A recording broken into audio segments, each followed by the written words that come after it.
Brother, we should make for Muspelheim. Do our part of the plan.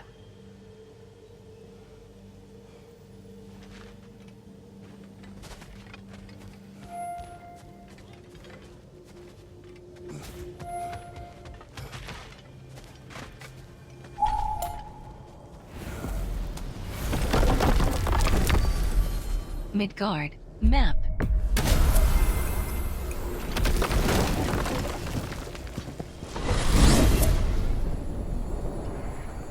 Well, this is it then. The beginning of the end.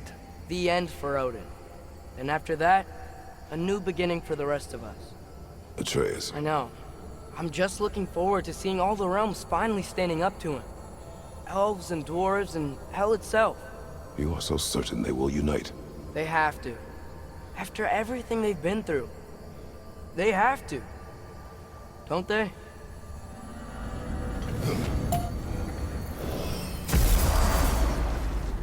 Anything in Midgard you want to do?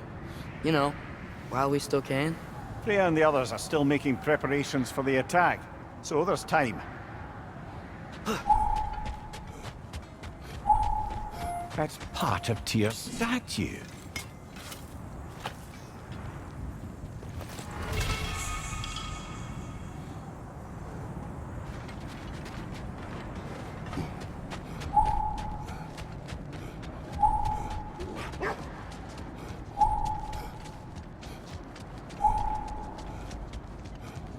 Atreus, you are getting better.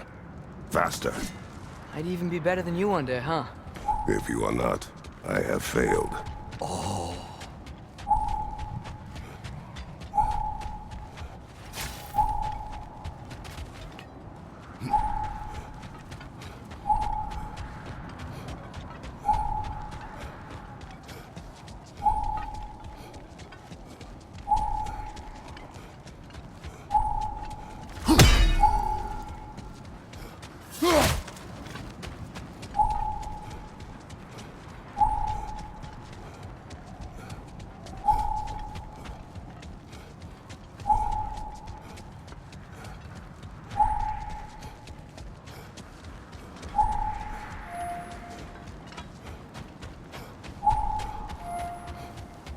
Okay.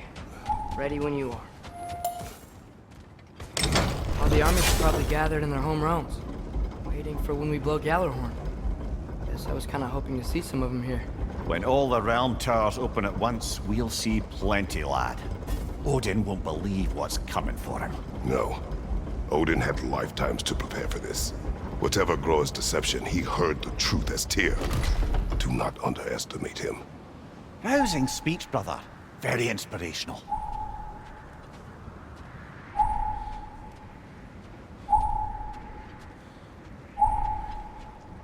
Wow. The Valkyries look different. Welcome back. Hildisvini informed me of your success. We've been planning accordingly. Well, what would Ragnarok be without Ragnarok? Who else agreed to join us? I see the Valkyries. Better than that. They are reborn. Corporeal and uncorrupted, thanks to no small amount of Vanir magic. They're shield maidens now. Nice. And your brother. He came through. The elves called a truce to unite against Asgard. That gives us an advantage by air, and with Hel's army for a vanguard. What about Sindri? Will the dwarves fight? We haven't heard from him. But there's time yet. And I think we have what we need to clear a path for the Ragnarok beast. Well, when you say it like that, why worry at all?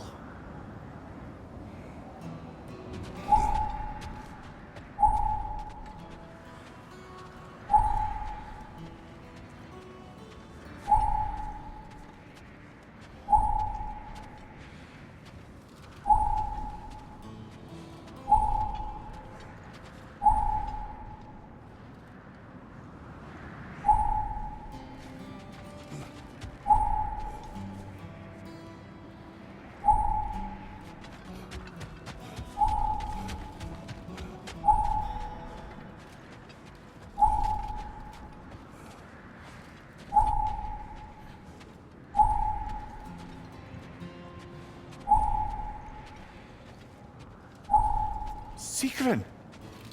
It's good to see you, so... Alive?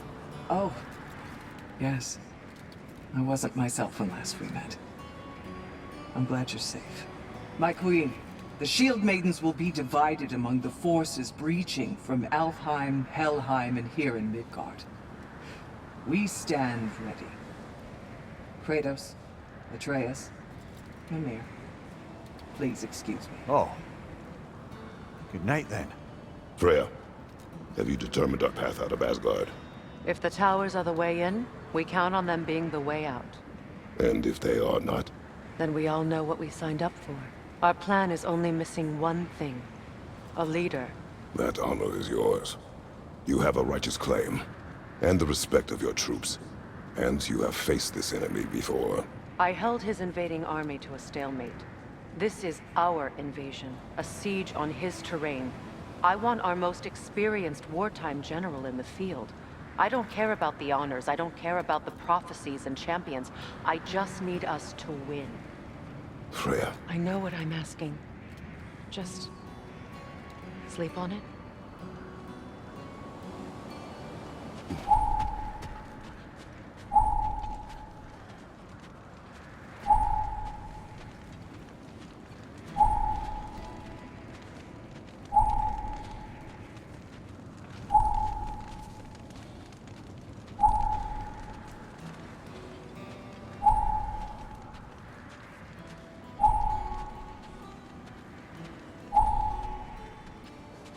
Here we are. Kratos, your tent is to the right, and Atreus, yours is to the left. Mine? A young warrior needs his own space, don't you think? I do. Wow. Thanks. Sleep on what we spoke of. Let me know in the morning what you decide.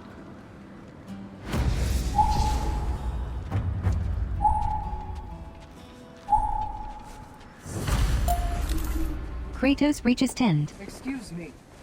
He sees Sigrun, in full armor. May I have a moment with Mimir?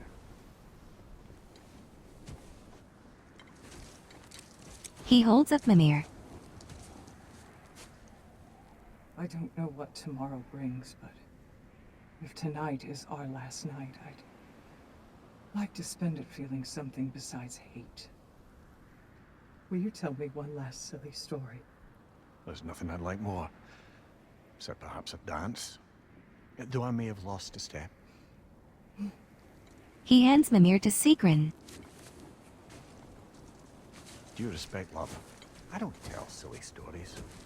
You only tell silly stories. I could never argue with you. Kratos ducks into his tent, hanging blades of chaos.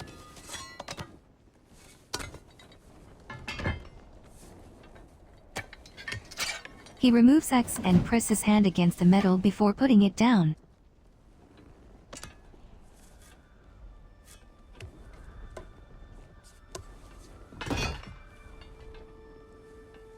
Slowly sets down Galahorn next to it.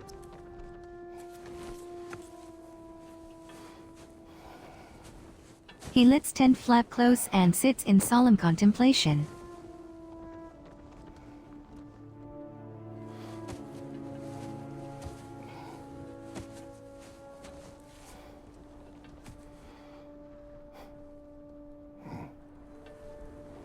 Lies down to go to sleep, crossing arms over chest.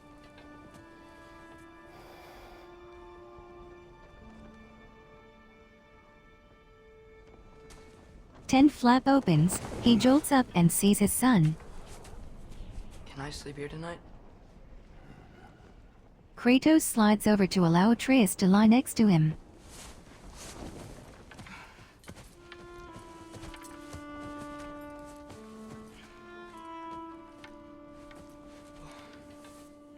Kratos leans back, eyes closed. Atreus can't stop shuffling around.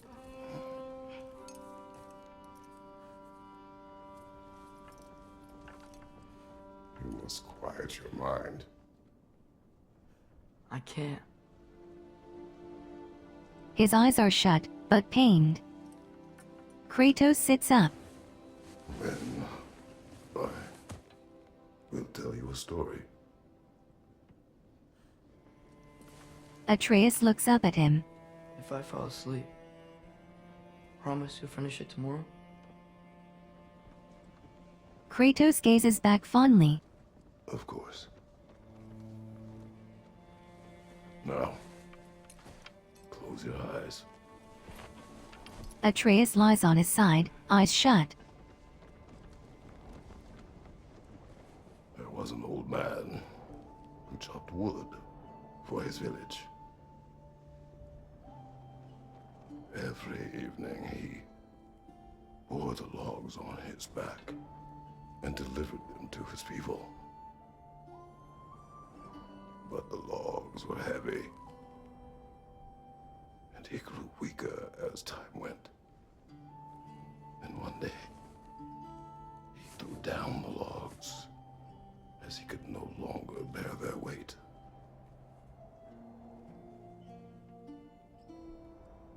And he called for death to come to him. And when death arrived, He trails off, noticing Atreus has fallen asleep. Kratos' face is lined with worry.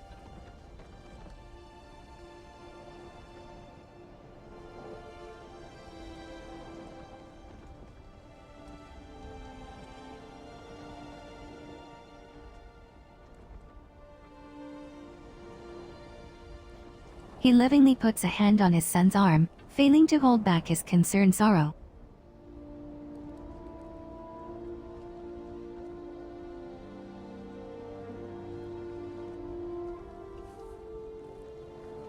He solemnly nods to himself and lies down to sleep.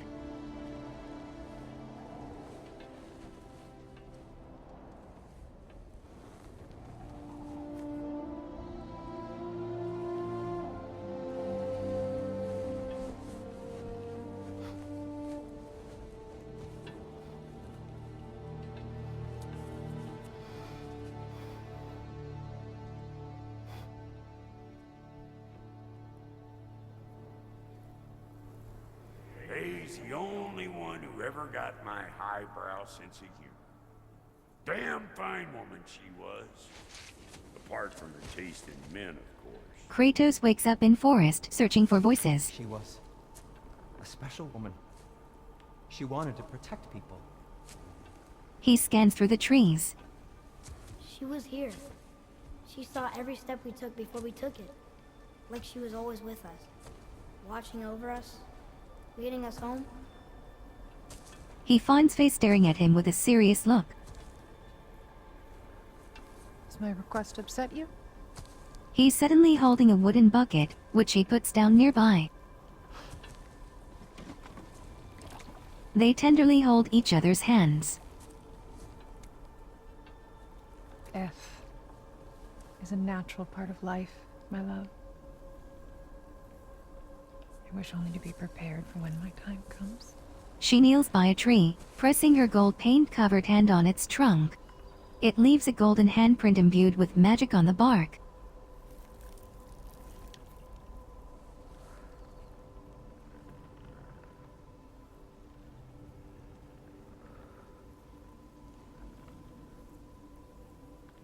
She lovingly smiles at Kratos.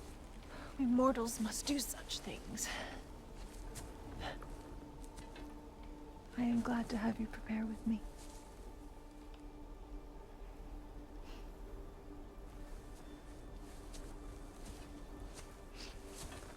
He picks up wooden bucket of paint as she finds another tree.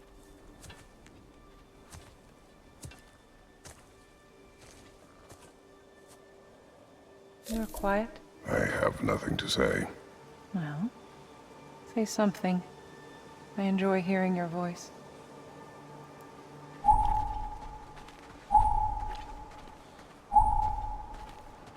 A funeral pyre. I would have chosen different.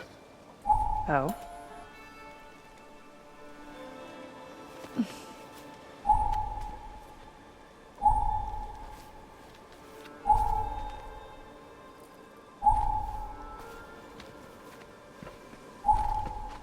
In my land, we entomb our loved ones. You would have me trapped in the ground for eternity. I would have you close to me, How touching. My rotting corpse would bring you such comfort.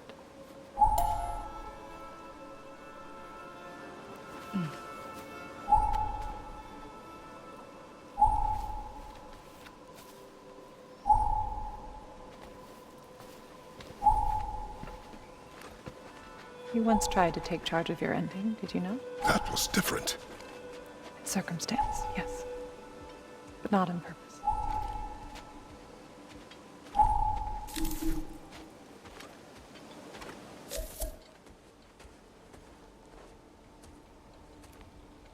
Kratos kneels by Faye and paints her hand. You prepare for a distant future. There is much time ahead of us. I wish to better a future that will exist without me, whenever that day comes. For you, and for our son. She playfully dabs paint on his nose. He glumly wipes it off.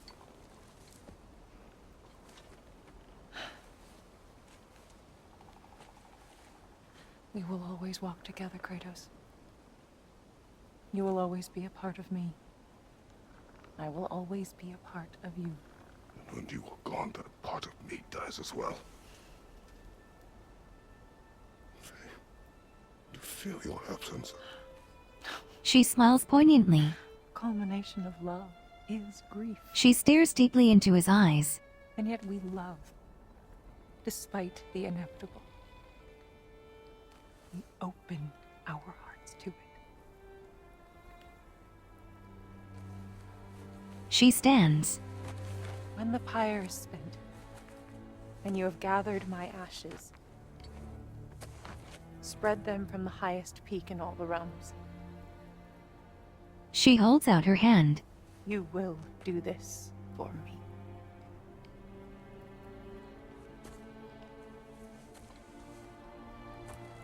Kratos holds her gaze and grasps her forearm in a warrior's grip, sealing the promise. To grieve deeply is to have loved fully. Open your heart to the world as you have opened it to me, and you will find every reason to keep living in it.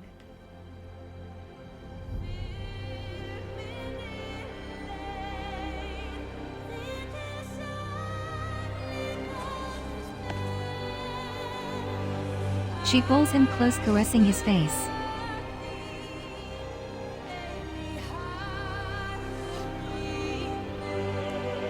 They touch foreheads, eyes closed.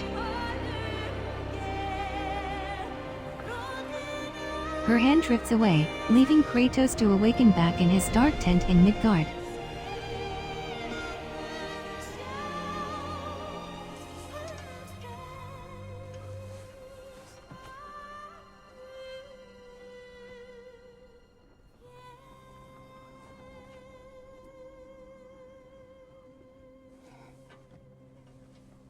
He reluctantly reaches to wake Atreus, but lightly grasps his son's arm. What's going on? It is time.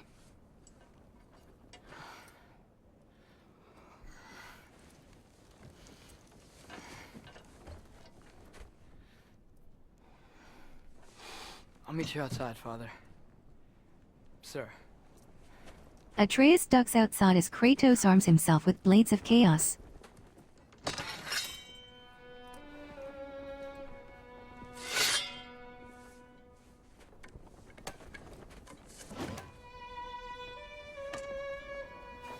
He holds the axe, mentally prepared to head out.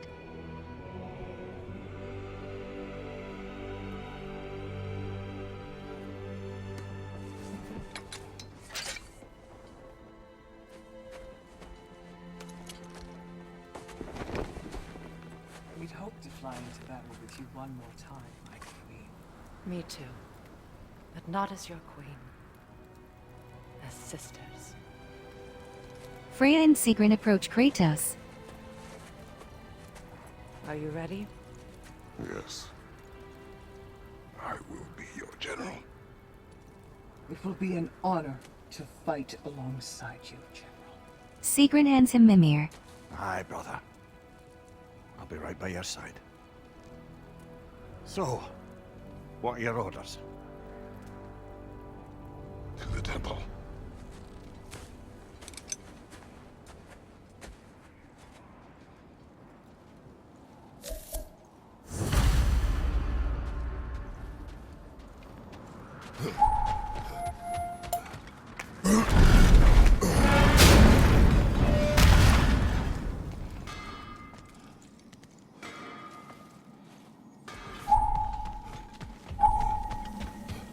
Oh, do you think it wise to go off without stocking up?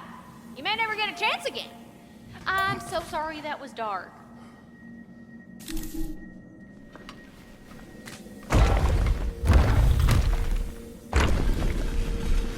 General. Sir? General? General? Sir. Hey, bud. General.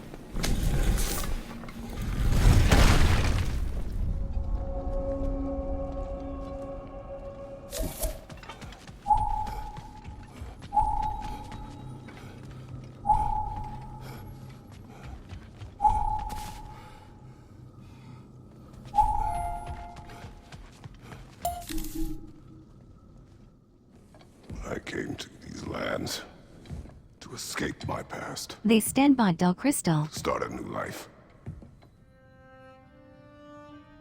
I can hide no longer.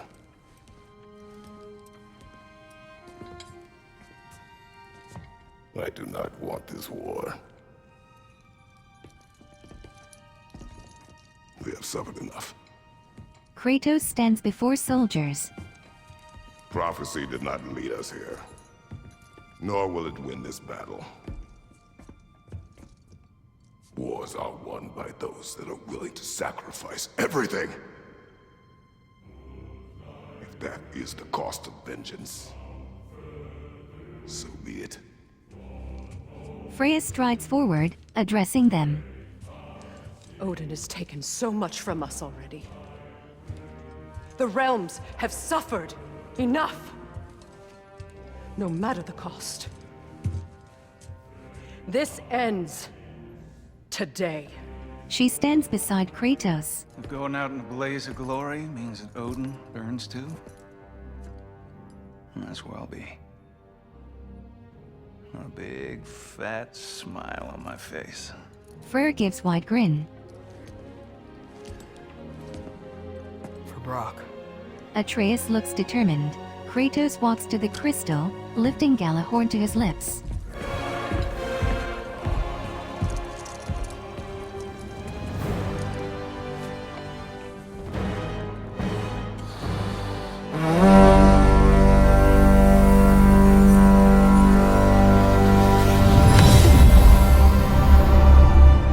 One by one, realm doors in Tyr's temple light up.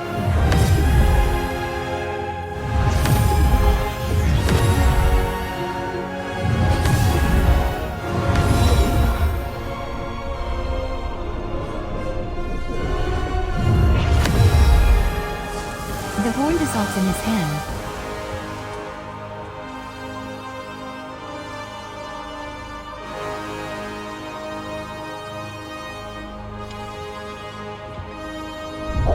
Kratos turns around as the Asgard realm doors open.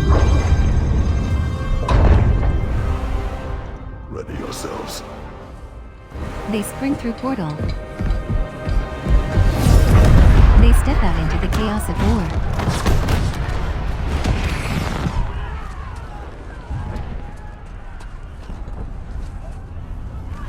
Dark elves fly past. Freyr pumps his fist.